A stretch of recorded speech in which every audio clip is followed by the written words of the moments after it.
We started in our backyard back in 2004. We had a neighbor come down and he showed us a box of food that he said, look what I got for $15, and we looked at it and we thought, there were so many people right in this little area that needed that kind of food.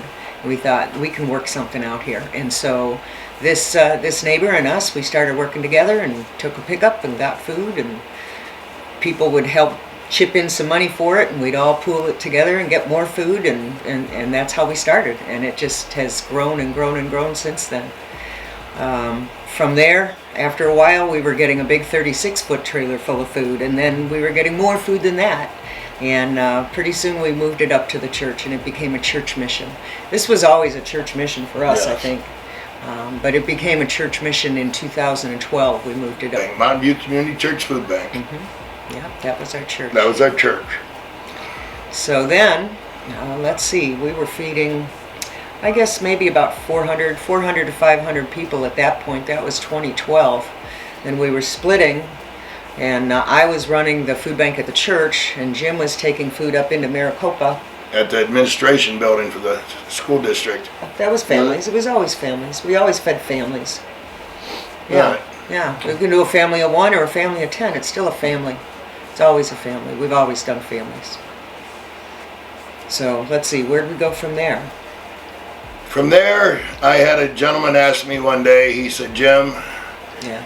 He was a businessman, he said, I have a problem. I said, what's that? He said, I don't want to donate to the church, but I will donate to you because I believe in what you're doing. I said, why won't you donate to the church? He said, because if I donate to your church, I have to donate to every other church in the area.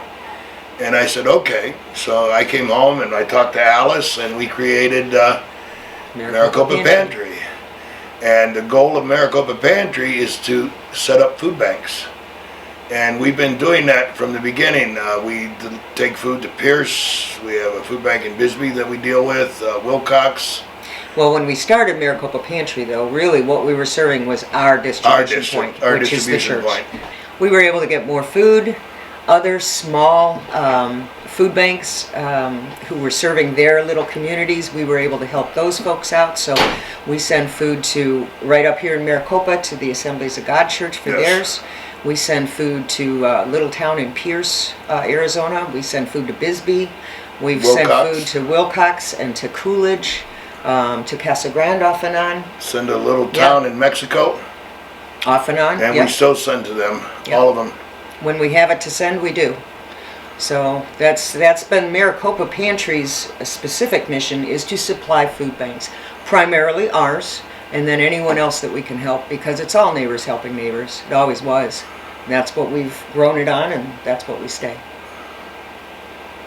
We still live on $1 and $5 and $10 donations.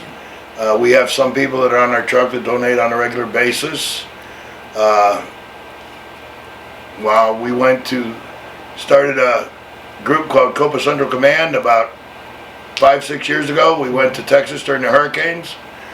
We've been to the Navajo Reservation during COVID.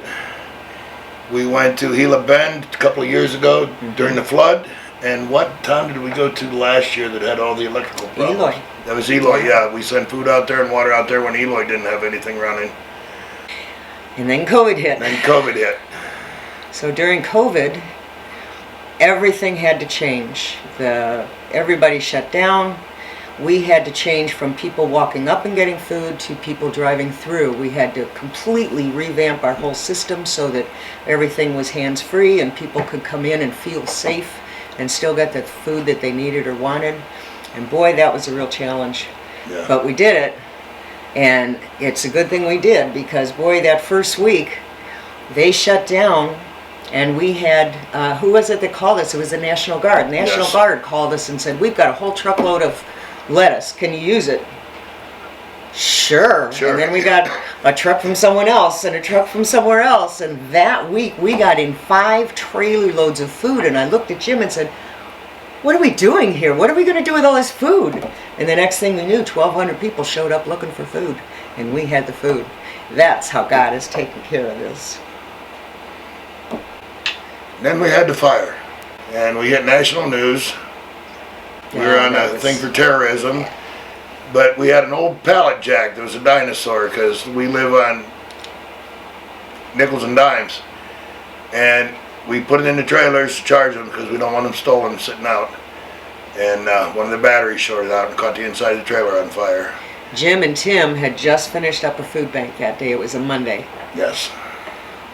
Jim That's left to go back in home. March. Tim was closing up when the fire broke out. Tim made sure everybody got out of the church because we also had a group meeting in the church at that time. So he had to clear the church out and make sure those people were safe. By the time he got back, there was nothing he could do about the fire. It had already caught the diesel, and from there it was dominoes and everything went up. We lost everything. And it was hard. You know, we're watching everything burn. I was out in the parking lot, and the back gate, concrete gate was closed, and I saw the bush back there starting on fire, so I went through the church, kept my head low and opened up that gate so we could get the fire department to put that brush out. Some of the other people from the church were on the other side of the road, and they were praying and talking, and the winds were blowing from the south to the north right at the church.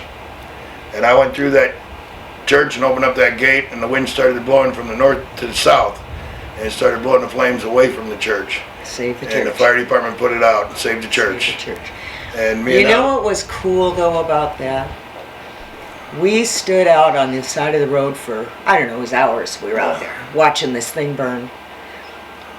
And someone would come up and say, when you're ready to be rebuild, call me. I can help you with this job. I can help you with groundwork. I can help you with concrete.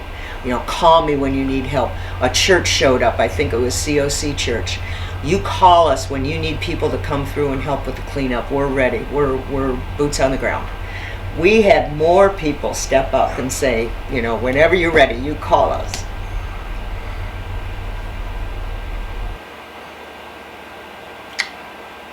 That was cool, because we knew how important this was.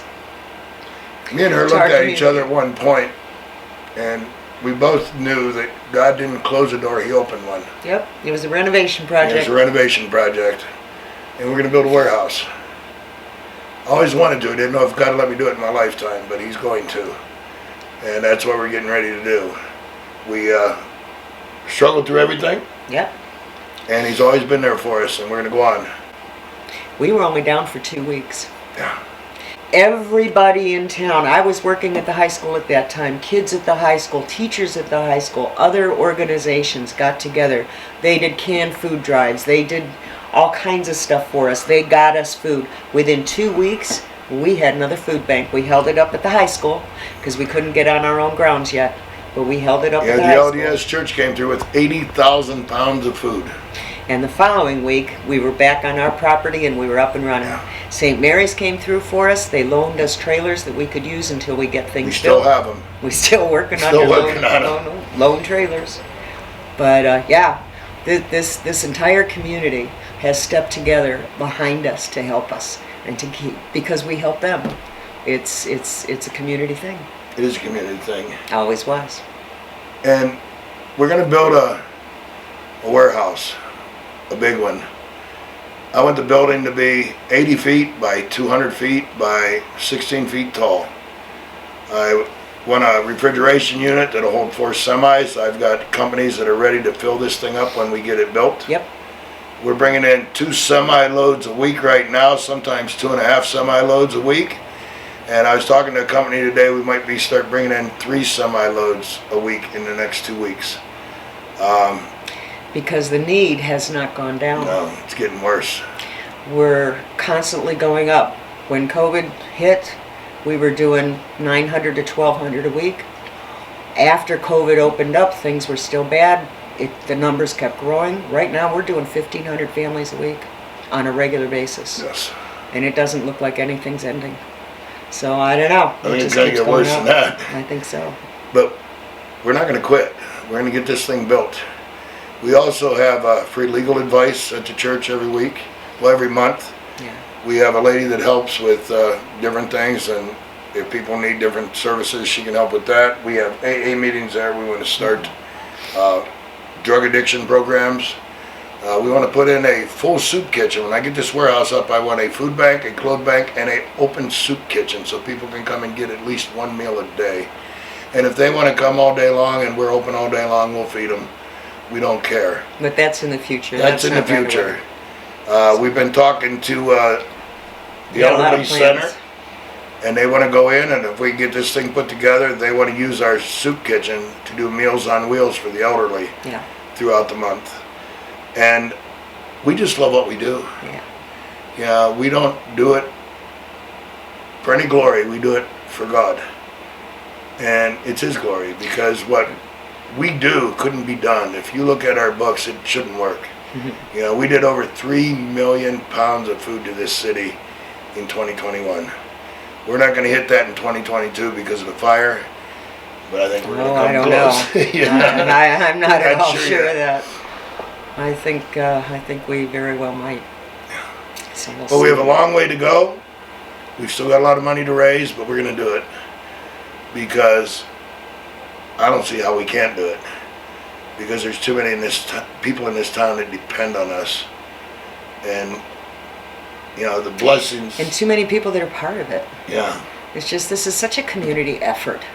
It's just, you know, and we had set Maricopa Pantry up, and we want to do the warehouse the same way, that it doesn't belong to us. It doesn't belong to Jim and me. It's No. not ours. It's the community's. And that's how it was set up. He's going to die soon. If not, I might kill him. I don't know. But anyway, you know, when we're gone, this is still going to go on. It's going to belong to the board of directors that runs it. And when the board decides for some reason that they're going to close it, then it needs to all be sold off and go to some like-minded organization. So none of us make any money on this. This is the community's, and it will remain so. yeah, it will remain so. It belongs to the people of this community. So you guys have a wonderful day. We all start on the We're gonna need your support. We've got at least a 2-year project coming up. This is where And grace begins. if there's anything we can do, We if were you've got any hungry, questions, we were thirsty, message us or give us a with call. nothing left to You guys have a give. wonderful evening. Oh, the shape that we were in. And just when all hope seemed lost, love opened the door for us. He said, come to the table. Come join the sinners who have been redeemed. Take your place beside the Savior.